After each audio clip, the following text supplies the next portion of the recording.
This is a production of Cornell University.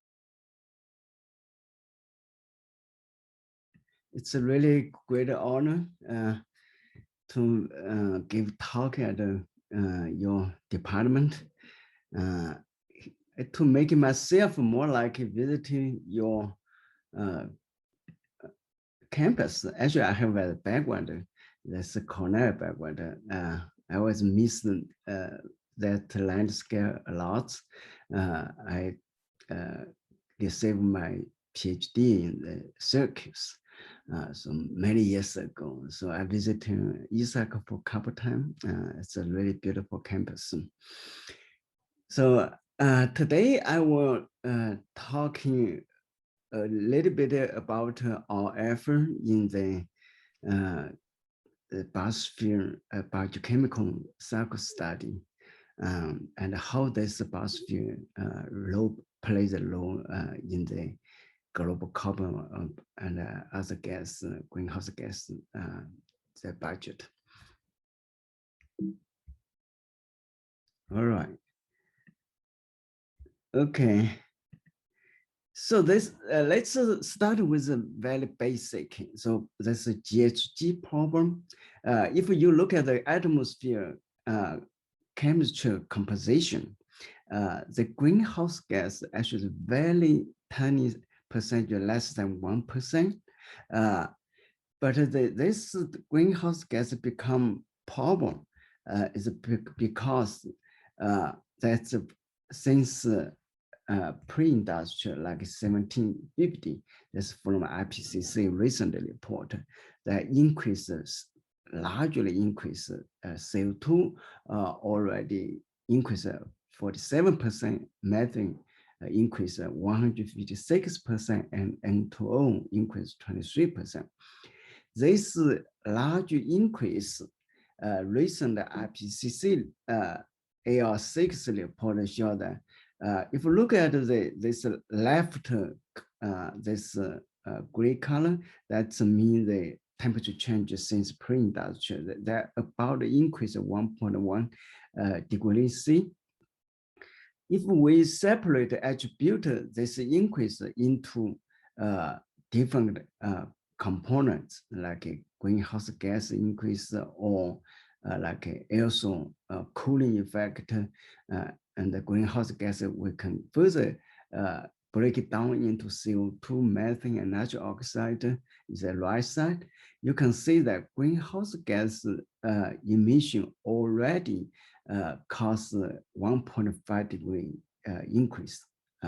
So that's the level of Paris Agreement we try to reach. But this aerosol could cooling the effect. So net increase about 1.1 degree. So let's think about this global carbon budget. We have three storage pool: the atmosphere, land, and ocean. The fossil fuel, this anthropogenic fossil fuel emission release annually about 9.4 petagram carbon per year during the recent decade. And the land use change, most tropical deforestation emit like 1.6, or this mistake should be 0.7 plus minus. Then annually accumulate the atmosphere about 5.1 petagram carbon per year, and the ocean sink about 2.5. So this is about 23% of the anthropogenic emission. And the land sink, for a long time, we have large uncertainty about the IPCC 6 assessment. Land sink is about 3.4 plus minus 0.9 petagram carbon, which is about 31% of anthropogenic emission. So the land sink become very important. So the land sinking geopolitics. So the question here is, where is this carbon sink located? Which part in the US China or other places, and how large. So this become not science, and also there's a geopolitics. So about 30 years ago, it's a very famous paper led by Tian. They have this called Northern Hemisphere mid-latitude carbon sinking hypothesis. Because a large carbon source from tropics, particularly tropical deforestation, then you need a large carbon uptake by mid-latitude. So that's use the atmosphere inversion modeling to determine the location, the first very critical and very influential paper. And today, because land carbon sinking because so important for climate change negotiation, so this become very political. There's one paper just published last year. So a large Chinese carbon sink, land carbon sink. They based on the top-down estimate, which is atmosphere inversion. They also use a geochem global 3D chemical transport model. Many people know this geochem. To estimate Chinese land biosphere sink, they're about 1.11 petagram carbon per year during 2010 to 2016. What does this mean? That means equivalent about 45 annual Chinese anthropogenic emission over that period. So about a little bit less half Chinese anthropogenic emission as uptake by Chinese land ecosystem.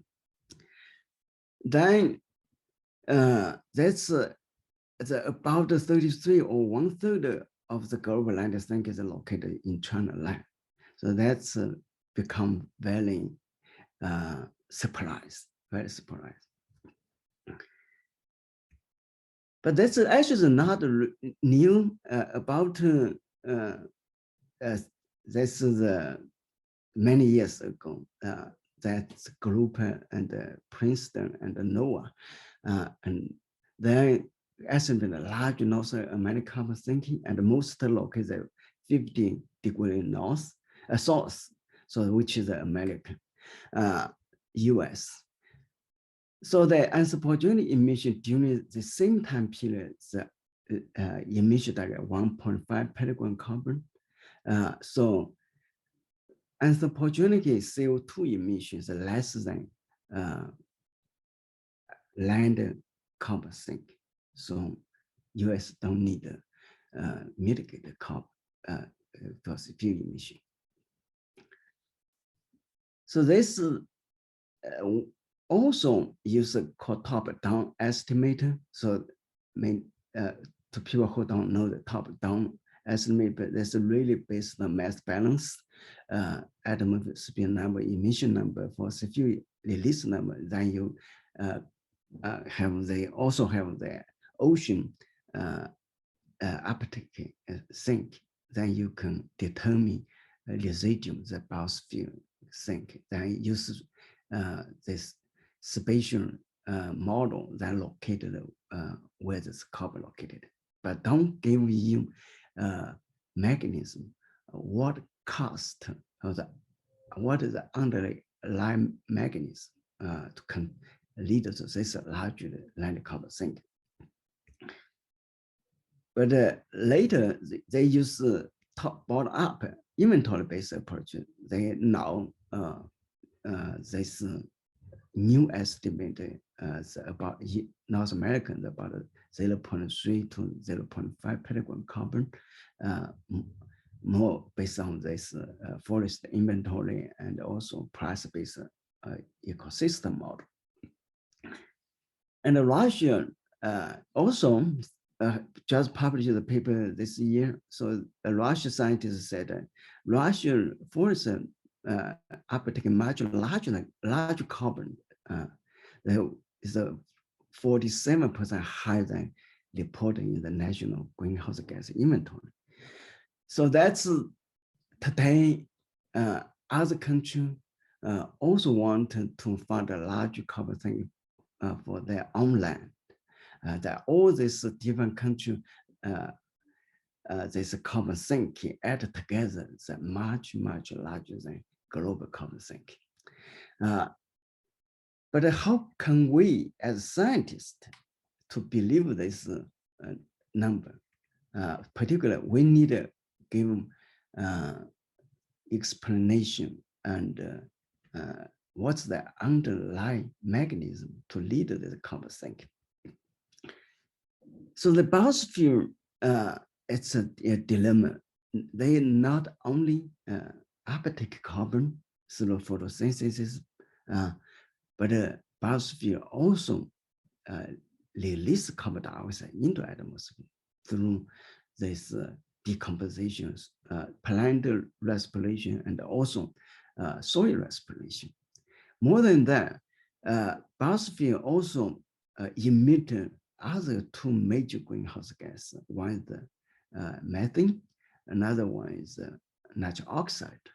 So if we wanted to evaluate or give more accurate estimate of biosphere role in the global GHG budget, we need to consider all of this. And if we think about this human population growth, the biosphere actually is affected by everywhere, is disturbed by human. This population growth, for the first 1 billion increase taking 123 years, but for the more recently, the 1 billion increase only taking about 11 years. That's data of 1998. But this human population increase, they need food, they need water, they need other for survival, for living. So the first human need is food. So that's the global cropland expansion. The long history reconstructed by Heidegger. You can see that in the today, the North American, Asian, like India, China, and European and South American, a large portion of this land is cropland. But if we go back to the pre-industry, the cropland, it's very the carbon fraction is very small. Think about it, 1700. North American even a little bit cropland, right? We only have like 4 decade history in North American human. And not only land expansion, cropland expansion, but also other material imported into the land, like fertilizer use, atmospheric nitrogen deposition, manure production, they largely increase in the last 150 years plus. And if you look at it spatially, large portion of this nitrogen imported into Asian region, North American, and also Europe. But if we think about it here, globally, cereal crop production, the A, that's a linearly increase, right? But if this closely associated with nitrogen, phosphorus import into the cropland, and also water, fresh water import, that's like irrigation. But if we calculate nitrogen use efficiency, you can see that from 1960 to the 1980s largely decreased, and now it's more stable. So nitrogen use efficiency is very, very low. That if nitrogen use efficiency is very low, where does nitrogen go? One, the nitrogen will go to water, leaching. Nitrogen loaded into the water will pollute the water, and transported into the ocean will lead to hypoxia and many other eutrophication problems. And if nitrogen go to air as ammonia will pollute the atom air, and if emission as N2O will lead to climate warming. But the people also compete for land, for living. People need a space to live in. There is urbanization everywhere. This is a line night. You can see US, China, globally, European, everywhere. But if you look at the North Korea versus South Korea, North Korea don't have too many night lights, but South Korea is everywhere is night lights, so they reflect the urbanization. The question here is, to what extent have human activity affect net balance of greenhouse gas in the land biosphere? So we developed the approach, integrated system approach, linking field measurement with modeling. So the different kind of field measurement, like ecosystem experiment, diffraction measurement, and satellite data and atmosphere, this like carbon dioxide measurement. Then model and the data, the interaction, one is use the data to calibrate the model, and also use the different set of the data to validate the model. They use this environmental driver, climate, land use, and other atmosphere chemistry to drive this model that can simulate to have the output, the synthesis. Then we, for the last 20 years, we developed a model called dynamic land ecosystem model, which is one of the major model today used by global carbon budget assessment and IPCC. So that we have different components, but physics component, plant physiology component, soil biochemical component, dynamic vegetation components, and also consider disturbance like fire, hurricane, land use, and management. And this model, one of few models, can simultaneously simulate the three major greenhouse gas, CO2, methane, and nitrogen oxide together. And very detailed, this process involve carbon, nitrogen, phosphorus, coupling, three major greenhouse carbon, surface water, groundwater coupling. So I will not talk details. So if you're interested, we can communicate it later. Then we also develop a different kind of the data, the multi-scale data, and run the different time scale, like 1 kilometer resolution, 5 arcminutes, and 1/4 resolution for the continental level, and also global level. And also work on the different time step, like daily, monthly, to even millennially time step.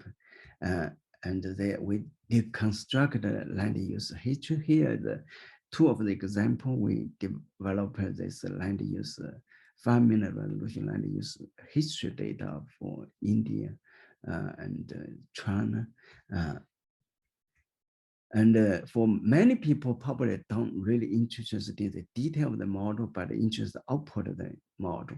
So the model can offer like a carbon variable and fluxes like GPP, NPP, and this net carbon storage, methane, VOC, DRC, DOC, and also the water vapor and the major nitrogen gas and storage, also crop year and wood timber production. So we next I give you example. We work on the China. We use China as a example. China is more like a natural laboratory. In the past 40 years, started from little opening up. Then everywhere is a disturbance by different environment variable. You can see climate change, just like globally different region, and air pollution, then land use and climate change, nitrogen import, and nitrogen deposition. So if you went to China, you can see that people said if you stay at the hotel in the morning, in the morning you go out to visit and then come back in the evening, go back to hotel, you cannot recognize the low, that which means everywhere has a building and road development. What do you see there at the corner of left? The color means change everywhere in this 10-year period, and the natural deposition largely increased in the southern part of China, and the air pollution everywhere, and particularly bad in the northern or the northwest. So we use the different kind of model and to do this analysis, attribute the different factors contributed to China carbon land carbon sink. So we estimate the contribution from CO2, climate, ozone pollution, natural deposition, natural fertilizer use, land management, or land cover change. They include like other irrigation as well. So we found that China for the time period only 0.21 petagram carbon. So this even the early stage time period, but much smaller than what we the China 1.1 petagram carbon that time. Then more than 60% the contributed from nitrogen import. But the nitrogen may saturation. So our study said that even nitrogen increase, continually import increase and nitrogen deposition increase, but the ecosystem carbon storage in by middle of 1980s reached to the peak. So the level off doesn't nitrogen increase doesn't increase carbon. So show the nitrogen saturation. Then we beyond this CO2 and as I said, we the model have capacity to estimate methane and N2 and CO2 together. That we estimate three gases together and use the 100-year time horizon GWP to calculate the greenhouse gas potential.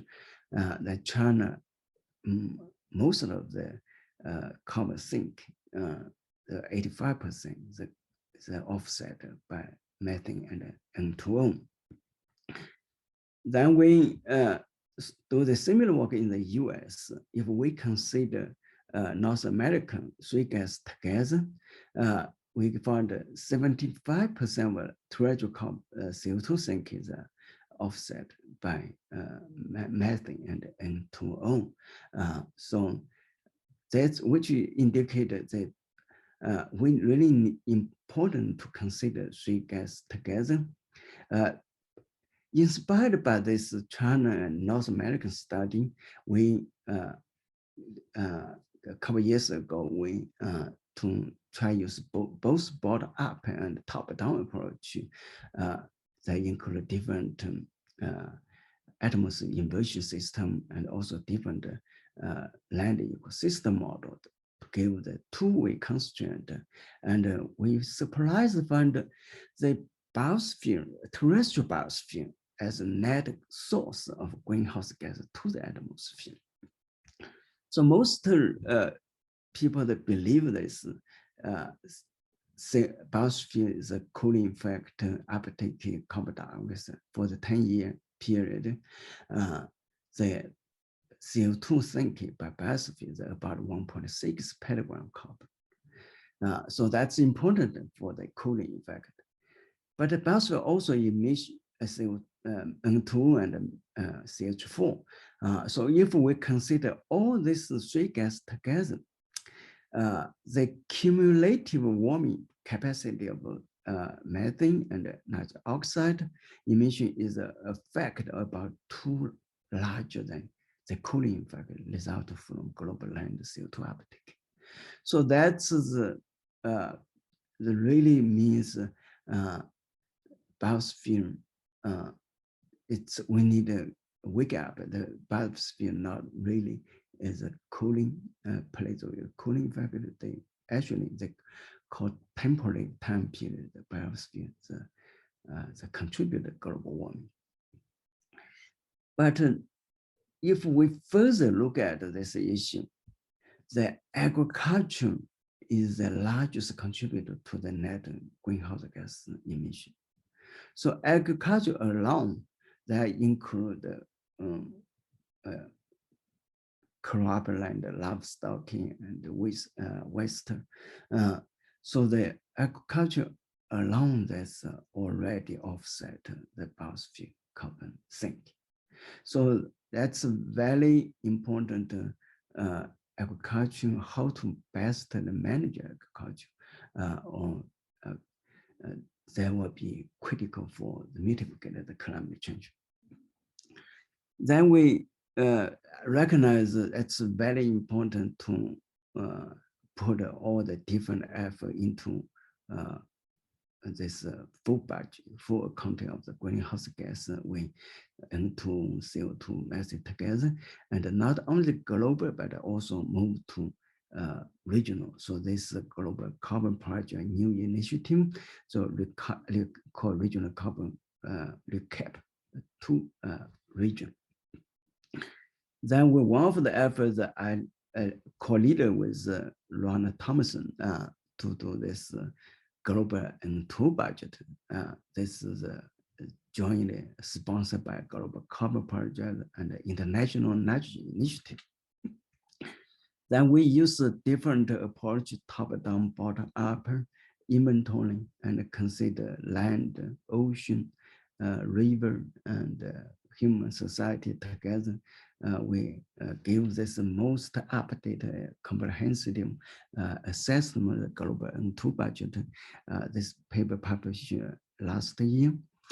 Again, the agriculture include direct soil emission and indirect emission.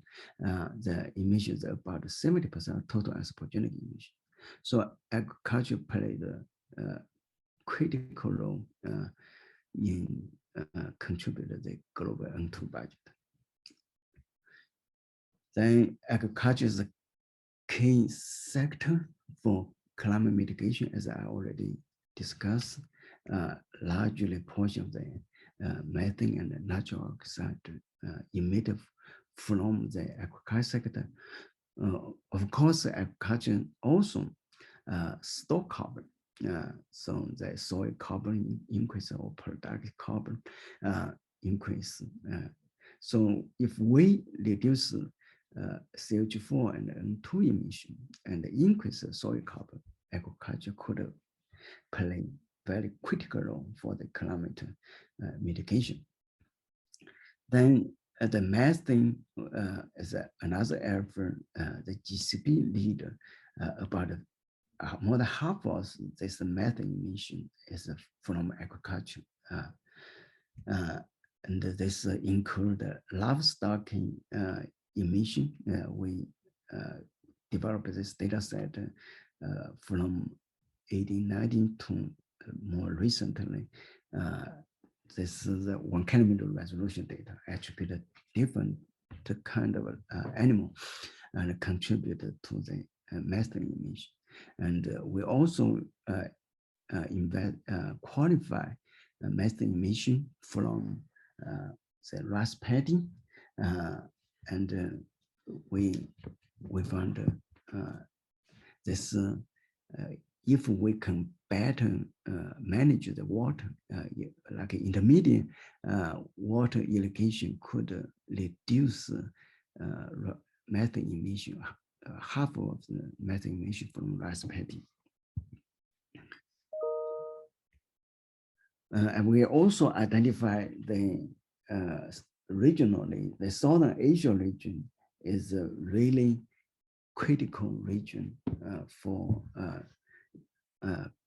this three major greenhouse gas reduction. So Southern Asia include Southeast Asia, East Asia, South Asia, and West Asia will be very critical for global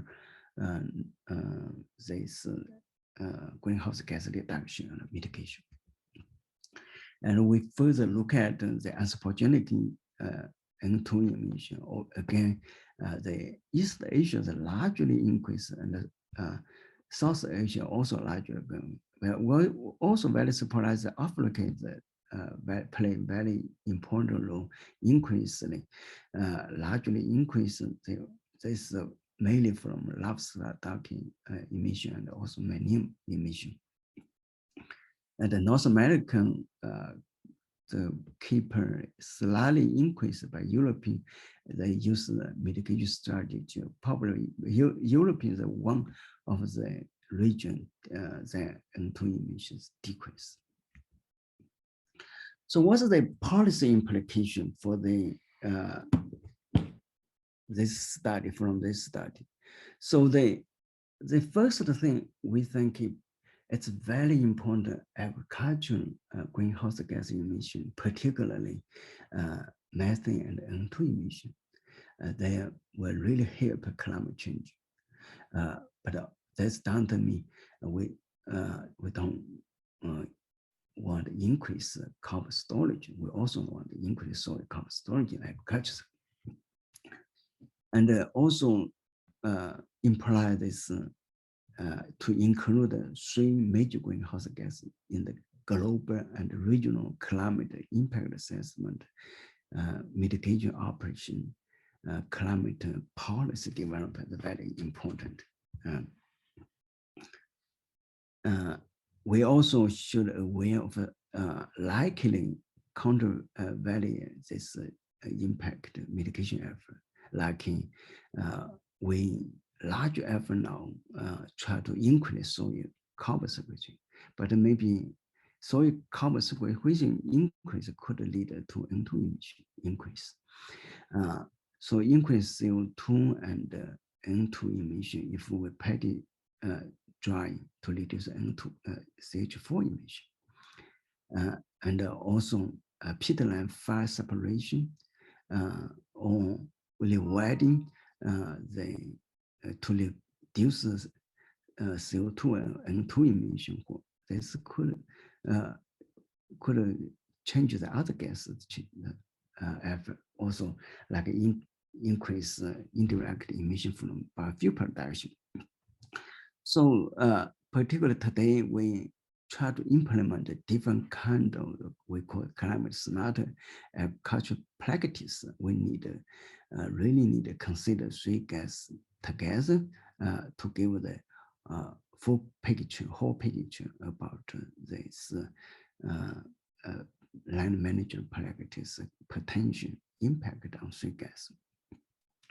And we think adaptation, climate smart management practice is a very critical. There's potentially could reverse biosphere current warming effect.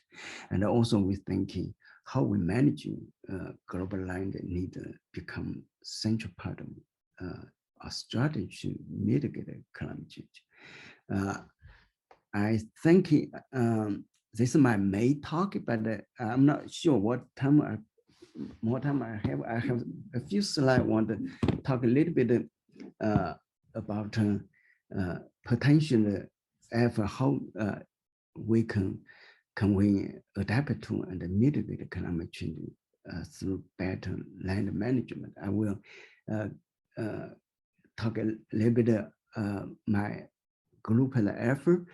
So if you are interested, we can talk in more detail in through rest of the day, and also maybe if interested, we can schedule another time to talk.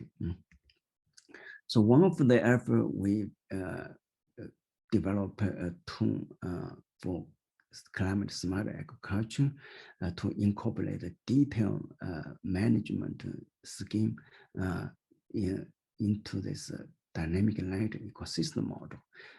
Then we apply to different region. Here show this Africa.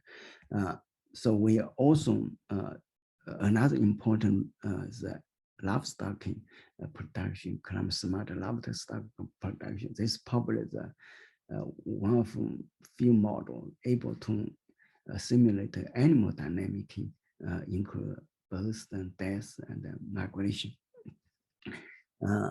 So we, the rest I will end my talk with one example that we funded by NSF, the InFew project that compare Yellow River Basin and the Mississippi River Basin, both the agriculture intensive region. That's the region, and we calibrated this model, used about 214 observation experimented across different parts of the US, mostly located in the Midwest. Then compare the FAO data and also the US agriculture data and the model. The result looks quite convincing. And we simulate the three major corn, the crop and the corn, soybean and wheat across the US, and compared to the USDA data that's quite consistent. Then we, as I said, we try to pursue crop yield. Not only pursue crop yield, but we also want to minimize greenhouse gas emission. So we try maximum crop yield and minimize the greenhouse gas emission. So, and another example is that we manage nitrogen fertilizer. Like here, we in China region, we nitrogen fertilizer that continually increase. Soil carbon doesn't increase, and the yield also doesn't increase. But N2O increase largely about 2000, early 2000. This N2O, this red color is already surpassed the CO2 uptake. So the nitrogen import lead to warming effect. So we have early paper said cut China nitrogen use, half of the nitrogen use could help climate. And we further to do this experiment, reduce sensitivity analysis, reduce nitrogen use 20%, 40%, 60%. The crop yield doesn't change too much. Soil carbon also doesn't change too much. But the nitrogen leaching the largely decrease, the N2O emissions largely decrease, about reduce 50%. So that's informed the field observation of field scientists and farmer reduce nitrogen fertilizer could increase, could reduce the N2 emission, help the climate, also could reduce nitrogen loading into the water that reduce this water pollution, but not, if managed properly, will not affect crop yield and soil carbon. So we haven't success in answering all problems. The problem we have found only serve to raise a whole set of new questions. In some way, we feel we are as confused as ever, but we believe we are confused on a high level. and about the more important thing. We have a new effort that's called NMIP2 Global Nitrogen N2 Model in the Comparison Project Phase 2. So I'm the leader this effort under the Global Carbon Project, the International Nitrogen Project. So if any of you interested could contact me, we can together make the world better. So thank you for your attention. This is my today's talk. If you have any question, I would be happy to take it. Thank you very much, Dr. Tian, for your great presentation. Any questions from the room? Okay, I have a question, Dr. Tian. I would like to hear more of your thoughts about your your insights about the comparison between China and the US, the Yellow River Basin and Mississippi River Basin. What new insights generated from that NSF Infuse project? Yeah, this ongoing project, we major difference, Yellow River and the Mississippi River Basin, and the Yellow River really is water limited. This serious problem, the water, but also in that upper stream, they have a lot of dam, and there's hydropower is the big issue, and also they use the water in there for this coal energy. Then they will pollute the water, and fertilizer also the bigger issue. So Yellow River, it's both the water quality and quantity is a serious problem. So we, but water quantity even worse, don't have water. But in Mississippi River Basin, we of course water is the issue, but the most serious problem is a water quality problem. So the large number of the nitrogen loaded into the river and exported to Gulf. That's nitrogen eutrophication and hypoxia. It's a really big challenge. So we also have the energy issue, the biofuel energy. So the issue, the project that we really try to link food and water energy together. Great, thank you so much. A question from Ed. So Ed also posted his question in the chat window. Ed, do you want to speak directly? Sure. Yeah, I was just wondering, in your one figure, you were showing that natural land. First of all, wonderful talk. Really enjoyed the research. But you had your natural land area had more nitrous oxide coming off than agriculture did. What are some of those big natural sources of nitrous oxide? I'm not very sure the number natural N2 emission, the great agriculture. Probably I need to double check this. But natural emissions are very large, particularly in the southern part of the tropical or the southeastern, the warm climate, the soil nitrogen emission very high. But let me show this again. Okay, which slide you talk about? Well, I was looking at it from, I think it's your 2016 paper, and you have, I just pulled it up here. It has your natural soil has essentially 7.5 tons coming from natural soil and 4.4 from agriculture for nitrous oxide. And oh yeah, that is this slide. It's slide 38. Oh, this one? Yeah. Oh, okay. So I was comparing the nitrous oxide one, and I guess I was a little surprised that natural soil was 7.5, was larger than agriculture. Yeah.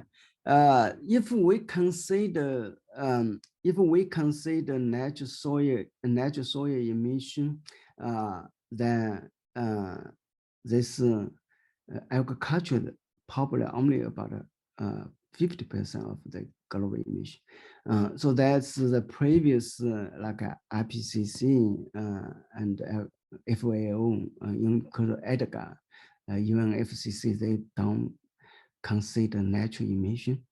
So this study consider both natural emission and anthropogenic emission together. So that so that's the one of the argument is what means anthropogenic emission. People thinking like climate warming is caused by people, caused by anthropogenic. So they think climate change should be part of anthropogenic. So have some debate, but natural soil emission is very large. Thank you.